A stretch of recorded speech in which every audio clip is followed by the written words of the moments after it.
যদি কারো রূপ দেখে ভালোবাসো সেটা ভালোবাসা নয়, সেটা বেছে নেওয়া। যদি কারো দেহ দেখে ভালোবাসো সেটাও ভালোবাসা নয়, সেটা লালসা। যদি কারো টাকা দেখে ভালোবাসো তাহলে সেটাও ভালোবাসা নয়, সেটা লোভ। তাহলে ভালোবাসা কাকে বলে?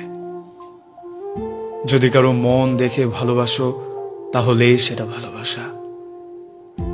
যদি তুমি এক নজর তাকে দেখার জন্য ছটফট করতে থাকো তাহলেই সেটা ভালোবাসা। অভিমান দিন শেষে তার প্রতি বেশি আসে যে যাকে সব থেকে বেশি ভালোবাসে। পৃথিবীতে সবাই নিয়ম করে বদলে যায়, সবাই।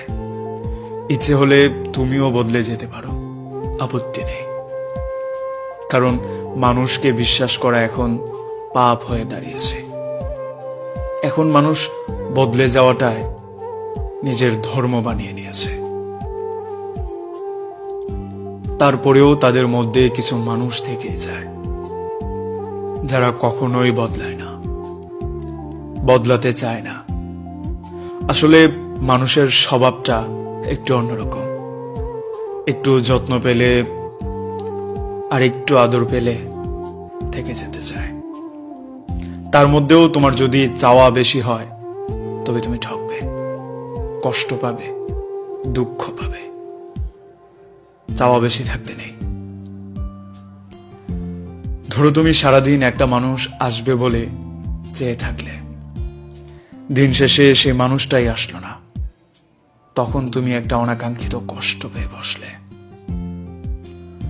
তোমার অপোজিটের মানুষটাকে তুমি ঠিক যতটা ভালোবেসেছো তুমি ঠিক ততটাই প্রত্যাশা করে বসে আছো, কিন্তু সেই মানুষটা তোমার ভালোবাসাকে ভ্রুক্ষেপই করলো না।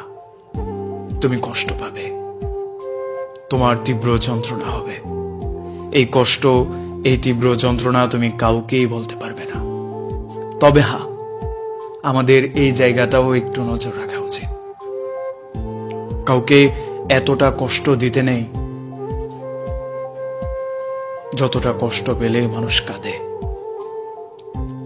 মোনাজাতে অশ্রু ঝরায়। না চাইতেও তোমার প্রতি তার মন থেকে আহ আসে। তোমার পুরো জীবন ধ্বংস করে দেওয়ার জন্য আরেকজন মানুষের চোখের কয়েক ফোঁটা পানি যথেষ্ট। তাই যাই করো না কেন, মানুষকে কাঁদানো উচিত না। মানুষকে কাঁদানো